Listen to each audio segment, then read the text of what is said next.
ಊಟ ಮಾಡಿದ ನಂತರ ಏನು ಮಾಡಿದರೆ ಮನುಷ್ಯ ಸಾಯುವ ಸಾಧ್ಯತೆ ಇದೆ?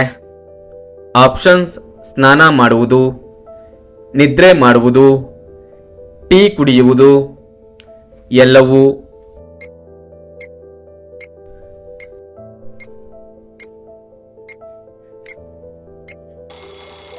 ಸರಿಯಾದ ಉತ್ತರ ಎಲ್ಲವೂ. ವೀಕ್ಷಕರೇ, ಆಹಾರ ಎಷ್ಟು ಮುಖ್ಯವೋ ಅದರ ಜೀರ್ಣಕ್ರಿಯೆಯೂ ಅಷ್ಟೇ ಮುಖ್ಯ. ತಿಂದ ಆಹಾರವು ಜೀರ್ಣವಾಗಬೇಕು, ಇಲ್ಲವಾದಲ್ಲಿ ನಾನಾ ಸಮಸ್ಯೆಗಳಿಗೆ ಗುರಿಯಾಗಬೇಕಾಗುತ್ತದೆ. ಕಾಯಿಲೆಗಳಿಗೆ ತುತ್ತಾಗಿ ಸಾವು ಕೂಡ ಬರಬಹುದು. ಹೀಗಾಗಿ ಊಟ ಮಾಡಿದ ಬಳಿಕ ಏನು ಮಾಡಬಾರದು ಎಂಬುದನ್ನ ತಿಳಿಯೋಣ. ಆಹಾರವನ್ನ ಸೇವಿಸಿದ ಕೂಡಲೇ ನಿದ್ರಿಸಬಾರದು, ಅಲ್ಲದೆ ಊಟ ಮಾಡಿ ಸ್ನಾನ ಮಾಡಬಾರದು. ಆಹಾರವನ್ನ ಸ್ವೀಕರಿಸುವ ಮೊದಲೇ ಸ್ನಾನವನ್ನ ಮಾಡಬೇಕು. ಸ್ನಾನವು ನಮ್ಮ ಜೀರ್ಣಕ್ರಿಯೆಯ ಮೇಲೆ ಹೆಚ್ಚು ಪರಿಣಾಮವನ್ನ ಉಂಟು ಮಾಡುತ್ತದೆ. ಇನ್ನು ಊಟದ ನಂತರ ಟೀ ಕುಡಿಯಬಾರದು, ಏಕೆಂದರೆ ಚಹಾದಲ್ಲಿ ಕಂಡುಬರುವ ಕೆಫೀನ್ ಅಂಶ ರಕ್ತದೊತ್ತಡದ ಏರಿಕೆಗೆ ಕಾರಣವಾಗುತ್ತದೆ. ಇದರ ಜೊತೆಗೆ ಮೆದುಳಿನಿಂದ ಕಾರ್ಟಿಸೋಲ್ ಎಂಬ ಮಾನಸಿಕ ಒತ್ತಡವನ್ನ ಹೆಚ್ಚು ಮಾಡುವ ಹಾರ್ಮೋನ್ ಬಿಡುಗಡೆಯಾಗುತ್ತದೆ. ಇದರಿಂದ ಸಾಕಷ್ಟು ತೊಂದರೆ ಉಂಟಾಗಲಿದೆ. ತರಕಾರಿ ಬೆಳೆಯುವುದರಲ್ಲಿ ಭಾರತಕ್ಕೆ ಎಷ್ಟನೇ ಸ್ಥಾನ? 1, 2, 5, 4.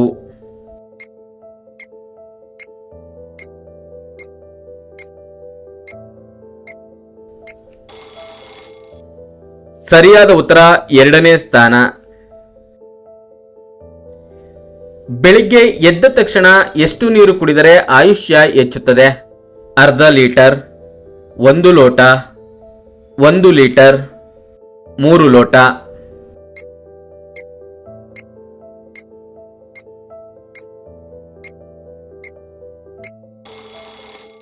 ಸರಿಯಾದ ಉತ್ತರ ಅರ್ಧ ಲೀಟರ್.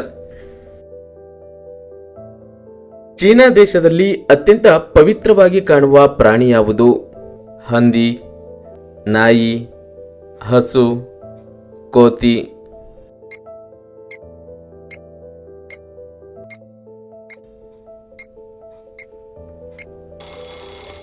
ಸರಿಯಾದ ಉತ್ತರ ಹಂದಿ. ಚಹಾದಲ್ಲಿ ಸ್ವಲ್ಪ ಉಪ್ಪನ್ನು ಸೇರಿಸಿ ಕುಡಿಯುವುದರಿಂದ ಏನಾಗುತ್ತದೆ? ತಲೆನೋವು ನಿಯಂತ್ರಣ, ಹಲ್ಲು ನೋವು ನಿವಾರಣೆ, ಬಿಪಿ ಕಡಿಮೆ, ಹೃದಯ ಸಮಸ್ಯೆ.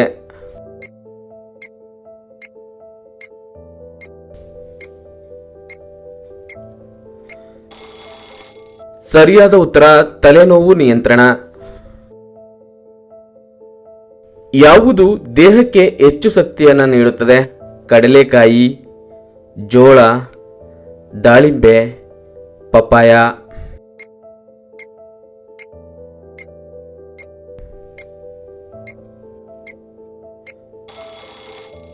ಸರಿಯಾದ ಉತ್ತರ ಕಡಲೆಕಾಯಿ. ಊಟದ ಜೊತೆಗೆ ಹಪ್ಪಳ ತಿಂದರೆ ಏನಾಗುತ್ತದೆ? ಜೀರ್ಣಕ್ರಿಯೆ ಉತ್ತಮ, ದೇಹಕ್ಕೆ ಶಕ್ತಿ, ಚರ್ಮದ ಆರೋಗ್ಯ, ಹೃದಯದ ಆರೋಗ್ಯ.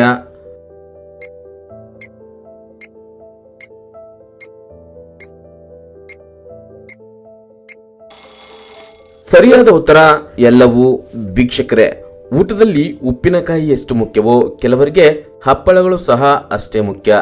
ಹಪ್ಪಳಗಳಿಲ್ಲದೆ ಊಟವೇ ಸೇರುವುದಿಲ್ಲ. ವಾಸ್ತವವಾಗಿ ಹಪ್ಪಳವು ಅನೇಕ ಆರೋಗ್ಯ ಪ್ರಯೋಜನಗಳನ್ನು ಹೊಂದಿದೆ. ಇದರಲ್ಲಿ ಫೈಬರ್ ಅಂಶ ಅಧಿಕವಾಗಿದ್ದು ಜೀರ್ಣಾಂಗ ವ್ಯವಸ್ಥೆಯನ್ನು ಸುಧಾರಿಸುತ್ತದೆ. ಹಪ್ಪಳದಲ್ಲಿ ಕಾರ್ಬೋಹೈಡ್ರೇಟ್ಗಳು ಸಮೃದ್ಧವಾಗಿದ್ದು ದೇಹಕ್ಕೆ ಶಕ್ತಿಯನ್ನ ನೀಡುತ್ತದೆ. ವಿಶ್ವದ ಮೊದಲ ಕಂಪ್ಯೂಟರ್ ವೈರಸ್ ಅನ್ನ ಯಾವ ದೇಶವು ಸೃಷ್ಟಿ ಮಾಡಿತು? China, America, Japan, Pakistan.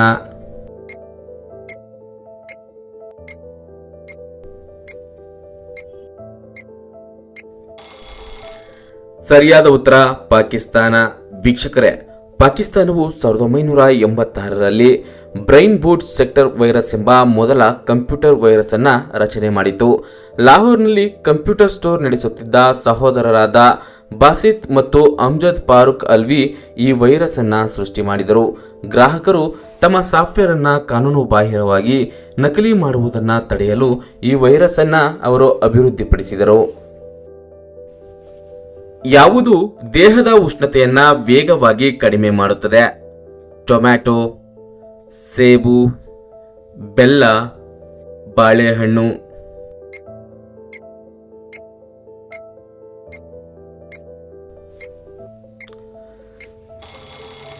ಸರಿಯಾದ ಉತ್ತರ ಬೆಲ್ಲ. ಯಾವ ಪ್ರಾಣಿಯ ಹಾಲು ಕಪ್ಪು ಬಣ್ಣದಲ್ಲಿ ಇರುತ್ತದೆ? ಹಸು, ಕಾಂಗರು, ನೀರು ಕುದುರೆ, ಒಂಟೆ.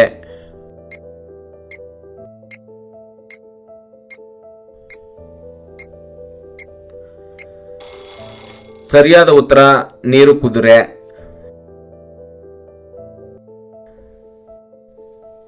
ಚಳಿಗಾಲದಲ್ಲಿ ನಮ್ಮ ದೇಹವನ್ನ ಬೆಚ್ಚಗಿಡಲು ಏನನ್ನ ತಿನ್ನಬೇಕು?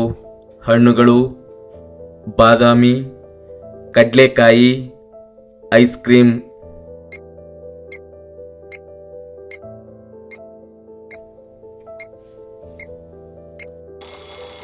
ಸರಿಯಾದ ಉತ್ತರ ಕಡ್ಲೆಕಾಯಿ. ರೇಷನ್ ಅಕ್ಕಿಯನ್ನ ತಿನ್ನುವುದರಿಂದ ಯಾವ ಕಾಯಿಲೆ ಗುಣವಾಗುತ್ತದೆ? ಜೀರ್ಣಕ್ರಿಯೆ ಸಮಸ್ಯೆ, ರಕ್ತಹೀನತೆ, ಕ್ಯಾನ್ಸರ್, ಅಲ್ಸರ್.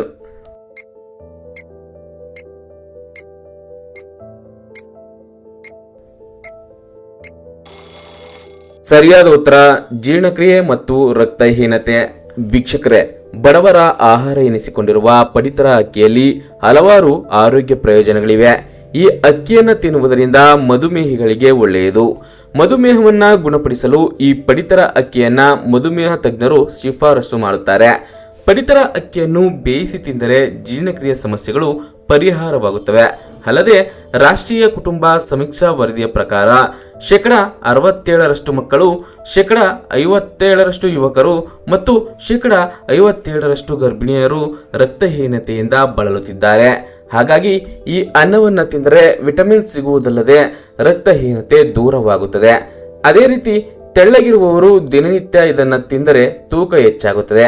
ಕಬ್ಬಿಣ, ಫೋಲಿಕ್ ಆಸಿಡ್ ಮತ್ತು ವಿಟಮಿನ್ B12 ಇರುವ ಈ ಅಕ್ಕಿಯನ್ನ ಸರ್ಕಾರ ಪಡಿತರ ಅಂಗಡಿ ಮೂಲಕ ಜನರಿಗೆ ನೀಡುತ್ತಿದೆ. ವಾರದಲ್ಲಿ 1 ದಿನ ಉಪವಾಸ ಮಾಡುವುದರಿಂದ ಯಾವ ರೋಗ ಬರುವುದಿಲ್ಲ? ತಲೆನೋವು, ಹೃದಯ ರೋಗ, ಕಾಲು ನೋವು, ಬೆನ್ನು ನೋವು.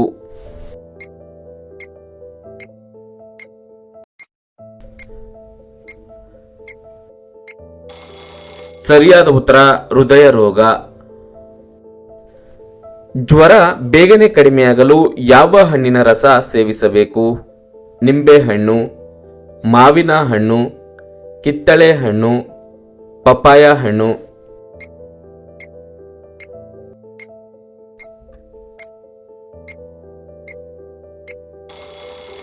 ಸರಿಯಾದ ಉತ್ತರ ನಿಂಬೆಹಣ್ಣು. ವೀಕ್ಷಕರೇ, ಈ ವಿಡಿಯೋ ಇಷ್ಟವಾಗಿದ್ರೆ ಒಂದು ಲೈಕ್ ಕೊಡಿ. ಯೂಸ್ಫುಲ್ ಅನ್ಸಿದ್ರೆ ಎಲ್ಲರಿಗೂ ಶೇರ್ ಮಾಡಿ. ಹಾಗೂ ನಮ್ಮ ಚಾನೆಲ್ಗೆ ಸಬ್ಸ್ಕ್ರೈಬ್ ಆಗಿಲ್ಲ ಅಂದ್ರೆ ಸಬ್ಸ್ಕ್ರೈಬ್ ಆಗಿ. ಎಲ್ಲರಿಗೂ ಧನ್ಯವಾದಗಳು.